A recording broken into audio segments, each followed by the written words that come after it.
is for our rear brake kits. You will see later on in the video, this applies for all Mark 1, 2, and 3, and also the Caddy, that pickup. The beauty with this is you can reverse these in the back to have either the mechanical brake for the e-brake on the bottom or on the top, depending how you want to route your parking brake cables. We'll show that a bit later on. I just want to go over what's with the kit and also some of the options that are available. The kits actually come from Mark 1, 2, and 3. We have another one kit which is different for the Caddy. It's just because the brake lines are different, and also you have to, like I said, you have to orient the e-brake calipers a different way. So what's included in the kit? We have in stock red and black custom, because they are custom. Standard, they only come in gray. So you have the hydro calipers, which have the proper distance sizing that are balanced, very well balanced for both our front brake kits and even the OEM front kits on those. They come with the wildwood pads. They're dual calipers.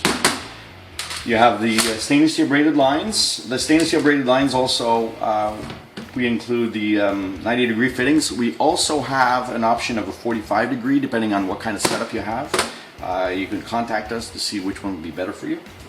It comes with 2mm shims to shim either inboard the hydro calipers because of clearance on the wheel pad, and you have a left and a right hand mechanical caliper that will go directly with the OEM cables you have on, even if they're drums. That's another of the beauty of the kits. Included also are shims, and the reason for the shims is to properly center the disc inside the e-brake caliper to have it properly set up. And I'll show you how to mount them after. They come separately in the kit. You have to take them out, and we'll do that in a step a bit after. The option that you have is, if you are running drums, you can take the option of getting a package with stub axles, bearings. We do not include the discs because of the weight of the transport. You can get them from the local auto parts store. We have the listing of the part number on our site. E-brake cables, we can supply them for the Caddy, or you can use your own. The ones we supply for the drum conversion, you can have them on the option from the site. So we'll get started on taking off one of the calipers in the back and just going through the stuff. There's a link for installation instructions. If you prefer the paper type, it's also available, and it gives you a step-by-step installation instructions and everything also that's directly available on the website if you rather have a hard copy next to you when you do it. So right now we're starting off with somebody that already has some rear discs in the back. We're going to take off everything here because we need to go all the way to the back to put the mounting plate on, so we'll get to that.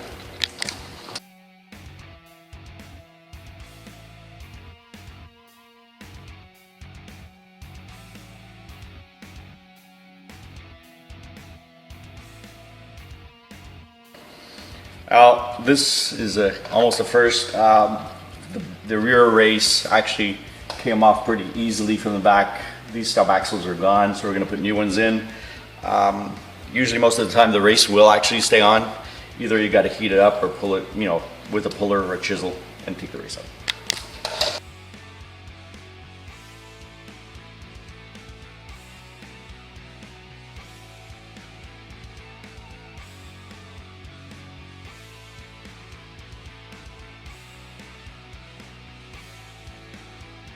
(60 Nm or 44 foot-pounds).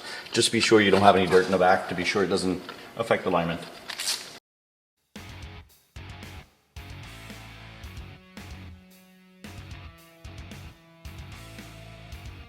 Be sure to, if you're changing bearings, be sure to press in the race. use either a socket or something like that. Just push it in, you know, all the way through.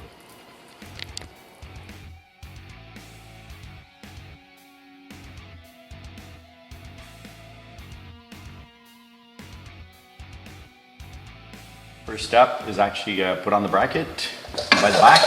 Just put it in loosely. Don't torque anything yet. Just not even snug. Just it has to dangle a bit in order for to put in the front caliper after we put on the disc. So.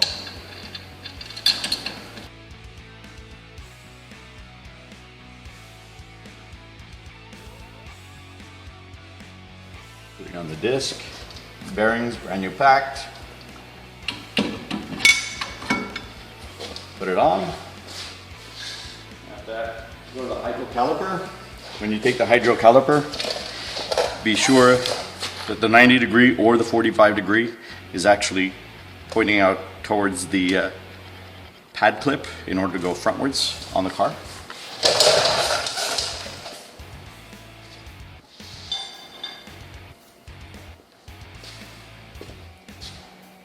You don't have to put on the pads right away because they're front mount.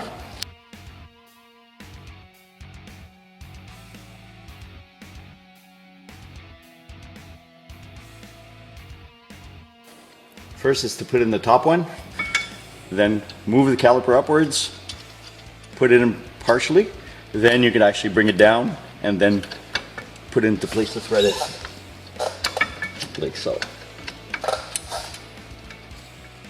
Or else you won't have enough place in the back to put in the screw.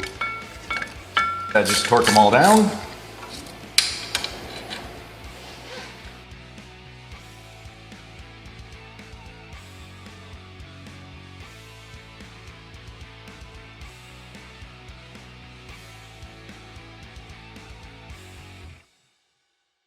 As you can see, there's a thinner shim and a thicker shim. If you take a look, the thick shim goes next to the Wildwood logo on the outside, like so, on both the right and the left hand calipers. Basically what you do, put it in the vise lined with something so that way you don't scratch anything. Take out these two screws here. What I really like to do is undo the spring first, so that way you have place to work.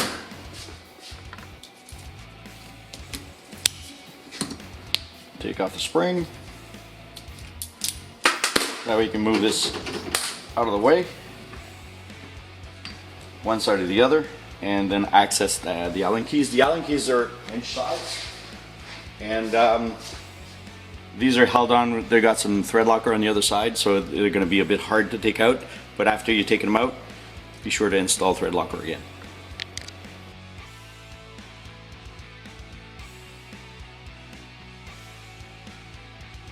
All right, just take out those two screws.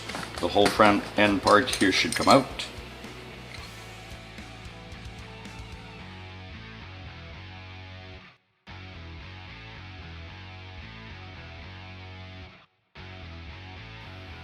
Fin shim is here, fixed shim is outside towards the Wildwood logo.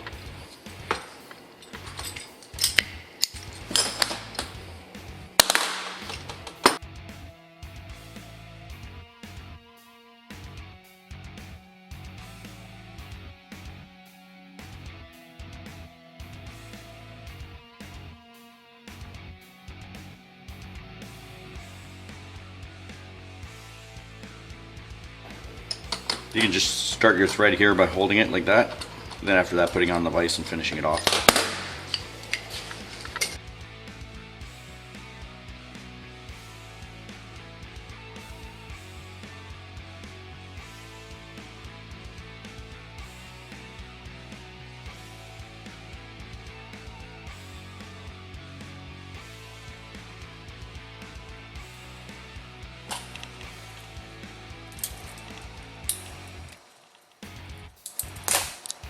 Before you install it, be sure that you have the piston depressed so you have as much play as possible to put in the mechanical caliper. There's both a left hand and a right hand caliper. These are interchangeable on our brackets depending on where you want the cable to be routed. If you want to have it over the axle beam, or under the axle beam. Here for Mark 1, we already have the cable which runs under it. This is the over top. If you take a look, the caddy will use this setup. You could also use this setup if you rather route the cable from the top. It's a really nice option to have. As you can see, I'm going to take the other one here that really goes onto this one with the bottom routing for the e-brake cable. And when you mount it on, as you can see,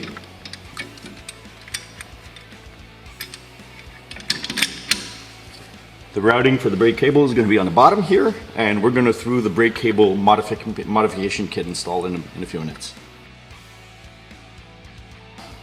Loctite these screws here also for the mechanical caliper. For your information, these are 3/8 24 fine pitch because the Wildwood actually uses imperial sizes for the thread. So this is a 17/32 Allen key that you need to bolt those onto.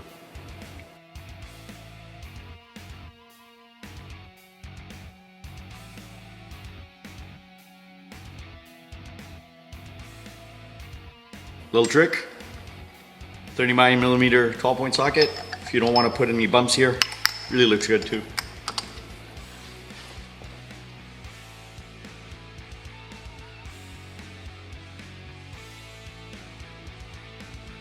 An OEM brake cable.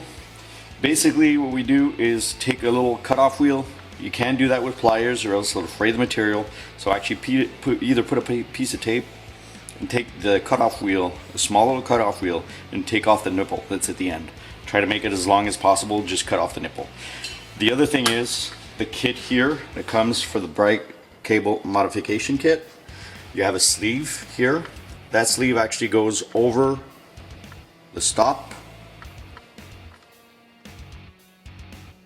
It opens up, put it over, and this sleeve will actually be perfect for when you try to put this on the car, and it'll slide right in like so, and it'll be perfect fit. Now, this length can vary from cable manufacturers to cable manufacturer. So basically, these are the longest ones, so we made these for the longest possible ones. It's possible that you need to probably cut it off with a Dremel on some of the Mark IIs and Mark III cables, because they're actually shorter length on the recess here than the Mark 1s and the 16-valve Scirocco. Also, what comes here is a barrel adapter. Basically, when you're on the car, we'll show it, but I think it's easier when it's on the bench.